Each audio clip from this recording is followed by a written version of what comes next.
Hello everyone, कैसे हो आप सब। एक बार पुनः स्वागत है आप सभी का हमारे अपने YouTube channel Shiv coaching classes पर। उम्मीद करते हैं दोस्तों आप सभी मस्त होंगे और बेहतर होंगे, आप सभी की पढ़ाई भी अच्छे से चल रही होगी।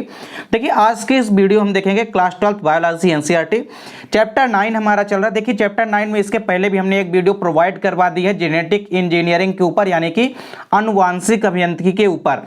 आज का जो हमारा टॉपिक है वो है प्लाज्मिड, और साथ ही साथ देखेंगे प्लाज्मिड के प्रकार यानी कि टाइप्स ऑफ प्लाज्मिड। चलिए सबसे पहले यदि हम बात करते हैं प्लाज्मिड की, तो देखिए प्लाज्मिड काफी इंपॉर्टेंट क्वेश्चन है, कई बार आपके एग्जाम में पूछा भी जा चुका है। देखिए प्लाज्मिड की यदि हम बात करें तो प्लाज्मिड बेसिकली जीवाणुओं में पाया जाने वाला एक अतिरिक्त गुणसूत्रीय अनुवांशिक पदार्थ होता है। आपको यहाँ पे देखिए गुणसूत्र लिखा गया है, तो यहाँ पे आपको जीवाणु बनाना है। तो प्लाज्मिड बेसिकली गुणसूत्रों के अंदर ना पा करके ये जीवाणुओं के अंदर पाए जाते हैं। तो प्लाज्मिड यहाँ पे आपको जीवाणु बना लेना है। तो प्लाज्मिड जो है जीवाणुओं में पाया जाने वाला एक अतिरिक्त गुणसूत्रीय आनुवांशिक पदार्थ होता है, जो कि मुख्य रूप से गुणसूत्र से छोटा होता है। आप यहाँ पे समझेंगे कि जो प्लाज्मिड होते हैं ये जीवाणुओं में पाए जाते हैं। सबसे पहली बात तो ये है कि ये किसके अंदर पाए जाते हैं, बैक्टीरियल सेल के अंदर पाए जाते हैं।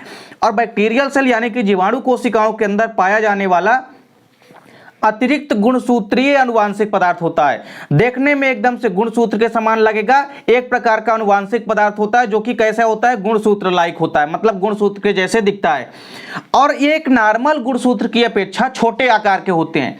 जैसे आप लोगों ने चैप्टर 4 में पढ़ा था कि जो जॉइंट क्रोमोसोम होते हैं वो नॉर्मल गुणसूत्र से आकार में काफी बड़े होते हैं। यानी जो आपने जॉइंट क्रोमोसोम पढ़ा था, या इसके अलावा आपने देखा था कि जो विशिष्ट प्रकार के गुणसूत्र होते थे, चाहे वो आपका पॉलीटिन गुणसूत्र हो, चाहे वो आपका लैंप ब्रूस गुणसूत्र हो, तो जो विशिष्ट प्रकार के गुणसूत्र थे ये बेसिकली आपने देखा था कि नॉर्मल गुणसूत्र की अपेक्षा साइज में काफी बड़े थे। लेकिन प्लाज्मिड की यदि हम बात करेंगे तो ये भी कैसे होते हैं, गुणसूत्र के समान ही होते हैं, लेकिन ये नॉर्मल गुणसूत्र की अपेक्षा काफी छोटे होते हैं। एक इंपॉर्टेंट चीज आपको यहां पे ध्यान देनी है, देखिए इनमें स्वतः द्विगुणन की क्षमता पाई जाती है। काफी इंपॉर्टेंट यहां पे आपको ध्यान में रखना है कि प्लाज्मिड के अंदर स्वतः द्विगुणन की क्षमता पाई जाती है। जैसे आपने क्या देखा था कि डीएनए में क्या होता है कि जैसे मान लीजिए एक हमारे पास इस प्रकार से डीएनए होता था, आपने डीएनए में द्विगुणन पढ़ा है, तो डीएनए के द्विगुणन में आप लोगों ने क्या देखा था कि यदि हमारे पास कोई इस प्रकार का डीएनए है, तो अब यदि किसी कारण बस ये डीएनए के दोनों स्ट्रैंड्स आपस में मान लीजिए टूट करके अलग हो जाते हैं, तो इस प्रकार से यदि डीएनए के स्ट्रैंड अलग हो जाते हैं, मतलब एक एक जो है तो इस प्रकार से एक स्ट्रैंड यदि बचते हैं आपस में, तो इस प्रकार से जो डीएनए के स्ट्रैंड्स आपस में मान लीजिए टूट करके यदि अलग हो जाते हैं तो उनमें स्वतः द्विगुणन की क्षमता पाई जाती है। आपने डीएनए में स्वतः द्विगुणन देखा है, तो डीएनए क्या करता था कि एक अतिरिक्त जो है तो संरचना यहाँ पे यानी अतिरिक्त श्रृंखला डीएनए की बन जाती थी, और डीएनए पुनः से क्या कर लेता था, द्विगुणित कर लेता था अपने आप को। तो जैसे डीएनए में द्विगुणन की क्षमता पाई जाती थी, सेम उसी प्रकार प्लाज्मिड के अंदर भी द्विगुणन की क्षमता पाई जाती है। एक चीज और आपको ध्यान में देनी है कि यह प्रायः सभी जीवाणुओं की कोशिकाओं में पाया जाता है। जैसा कि हमने पहले ही आपको बताया कि जो यहाँ पे प्लाज्मिड होते हैं, प्लाज्मिड बेसिकली कहाँ पाए जाते हैं, तो यह जीवाणु कोशिकाओं में पाए जाते हैं। आप यहाँ पे देखेंगे कि जीवाणुओं के अतिरिक्त ये यीस्ट यानी कि जो कवक होता है, इसके अलावा ये मटर के अपरिपक्व कोशिकाओं में भी पाए जाते हैं। तो यदि बात की जाए कि प्लाज्मिड कहाँ कहाँ पाए जा सकते हैं, तो सबसे पहली चीज तो प्लाज्मिड किसके अंदर होते हैं, जीवाणुओं के अंदर होते हैं। साथ ही साथ आपको ध्यान में देना है कि प्लाज्मिड जो होते हैं इनमें स्वतः द्विगुणन की क्षमता पाई जाती है, और प्लाज्मिड जो है प्लाज्मिड जीवाणुओं के अतिरिक्त यीस्ट यानी कि कवक में, तथा जो मटर की अपरिपक्व कोशिकाएं होती है उनमें भी यीस्ट कोशिकाएं देखने को मिलती है। अब यदि एग्जाम्पल की बात करें तो देखिए प्लाज्मिड का एक एग्जाम्पल है टीआई प्लाज्मिड। तो टीआई जो है ये एक प्रकार का प्लाज्मिड होता है जो कि एग्रोबैक्टीरियम ट्यूमिफेसियंस नामक बैक्टीरिया में पाया जाता है। यह टीआई प्लाज्मिड जो होता है किसके अंदर पाया जाता है, एक बैक्टीरिया है जिसका नाम है एग्रोबैक्टीरियम ट्यूमिफेसियंस। तो एग्रोबैक्टीरियम ट्यूमिफेसियंस नामक जीवाणुओं के अंदर क्या पाया जाता है, टीआई प्लाज्मिड पाया जाता है। प्लाज्मिड शब्द का यदि प्रयोग देखें तो सबसे पहले लेडर वर्ग ने किया था 1952 में, यानी 1952 के अंदर सबसे पहले प्लाज्मिड शब्द का प्रयोग किसने किया, तो लेडर वर्ग ने किया था।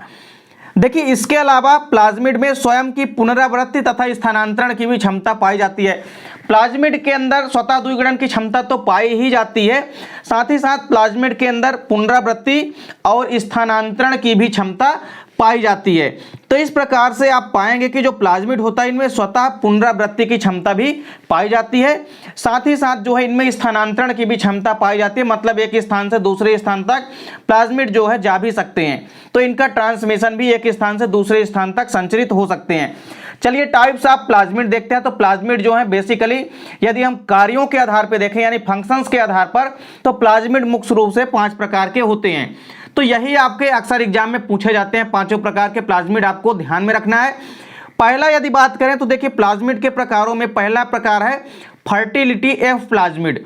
तो फर्टिलिटी एफ प्लाज्मिड का मतलब क्या है कि यह प्लाज्मिड जो है बेसिकली संयुग्मन के लिए जिम्मेदार होता है, कंजुगेशन के लिए, मतलब संयुग्मन के लिए। तो संयुग्मन के लिए कौन सा यहाँ पे प्लाज्मिड जिम्मेदार होता है? तो फर्टिलिटी एफ प्लाज्मिड यानी कि फर्टिलिटी प्लाज्मिड। तो फर्टिलिटी प्लाज्मिड का काम क्या होता है? जीवाणु कोशिकाओं के अंदर ट्रांसमिशन यानी कि बेसिकली संयुग्मन का यानी कि कंजुगेशन का काम करना। तो प्लाज्मिड के अंदर कंजुगेशन का काम कौन करता है? Fertility plasmid.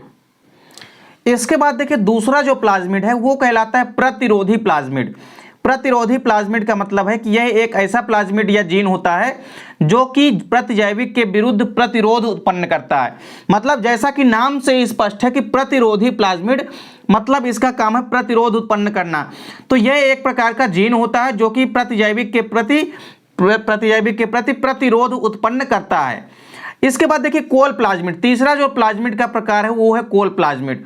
कोल प्लाज्मिड की यदि हम बात करते हैं तो इसमें बेसिकली ऐसे जीन आते हैं जो कि प्रोटीन को कोड करते हैं, साथ ही साथ जो बैक्टीरिया को भी खत्म करते हैं। तो कोल प्लाज्मिड का काम क्या है? बैक्टीरिया को खत्म करना यानी कि नष्ट करना, और साथ ही साथ प्रोटीन को कोड करना। यह प्रमुख काम होता है किसका? कोल प्लाज्मिड का। इसके बाद देखिए चौथा है अपक्षयी प्लाज्मिड। अपक्षयी प्लाज्मिड जैसा कि नाम से स्पष्ट है कि अपक्षयी यानी कि डिजेनरेटिव भी इसको कहते हैं। तो डिजेनरेटिव यानी कि अपक्षयी प्लाज्मिड क्या होते हैं? तो ऐसे प्लाज्मिड जो कि अवयवों के पाचन के लिए जिम्मेदार नहीं होते, मतलब अवयवों को पाचन को रोकते हैं। तो अवयवों के पाचन को रोकने वाले जो प्लाज्मिड होते हैं वो क्या कहलाते हैं? वो कहलाते हैं अपक्षयी यानी कि डिजेनरेटिव प्लाज्मिड। इसके बाद देखिए आखिरी प्लाज्मिड का जो प्रकार है वो है वायरुलेंस प्लाज्मिड। वायरुलेंस प्लाज्मिड का काम देखिए क्या है? यह जीवाणुओं को रोग कारक बना देता है। देखिए जीवाणुओं को रोग कारक मतलब कि एक प्रकार से वाहक बना देता है। तो इस प्रकार से देखिए प्लाज्मिड क्या है, प्लाज्मिड के आपको प्रकार ये अक्सर आपके एग्जाम में पूछे जाते हैं। तो प्लाज्मिड क्या है, प्लाज्मिड के आपको प्रकार भी अच्छे से तैयार करने हैं। उम्मीद करता हूं दोस्तों वीडियो पसंद आई होगी। दोस्तों वीडियो अच्छी लगे तो लाइक और कमेंट जरूर कीजिएगा, साथ ही साथ दोस्तों के बीच ज्यादा से ज्यादा शेयर कीजिएगा। मिलते हैं दोस्तों नेक्स्ट वीडियो में, तब तक के लिए जय हिंद, वंदे मातरम।